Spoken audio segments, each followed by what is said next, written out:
New ইয়র্কে বিমানবন্দরে NCP নেতা আক্তার হোসেনের উপর ডিম নিক্ষেপের ঘটনা ঘটেছে। চেষ্টা হয়েছে মির্জা ফখরুলদের গাড়ি বহরে বাধা দেওয়ার। এসব ঘটনাকে দূতাবাসের সমন্বয় ও ব্যবস্থাপনার ব্যর্থতা হিসেবে দেখছেন সফরে আসা রাজনীতিকরা। এনসিপি, বিএনপি ও জামায়াত নেতারা বলছেন টার্গেট করে এই হামলা চালিয়েছে আওয়ামী লীগ। এ ঘটনায় জ্যাকসন হাইটস থেকে মিজান চৌধুরী নামে এক ব্যক্তিকে আটক করেছে নিউ ইয়র্ক পুলিশ। ঘটনা তদন্ত করে ব্যবস্থা নেওয়ার আশ্বাস দিয়েছে অন্তর্বর্তী সরকার। মাহফুজ মিশুর রিপোর্টে থাকছে বিস্তারিত।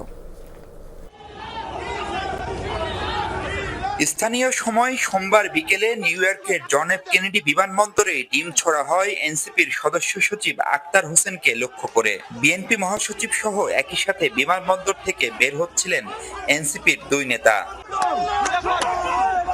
এনসিপি নেতারা গাড়িতে উঠলে তা আটকে বিক্ষোভ করে আওয়ামী লীগ কর্মীরা। আক্তার হোসেনকে বহনকারী গাড়ির সামনে শুয়ে পড়লে পুলিশ এসে সরিয়ে দেয় তাদের। পরে হোটেলের বাইরে সমর্থকদের নিয়ে এ হামলার প্রতিবাদ জানায় এনসিপি। উল্টো পাশে আগে থেকে অবস্থানরত আওয়ামী লীগ নেতাকর্মীরাও এ সময় পাল্টা স্লোগান দিতে থাকে। এ নিয়ে ম্যানহাটনের গ্র্যান্ড হায়াত হোটেল এলাকায় তৈরি হয় সাময়িক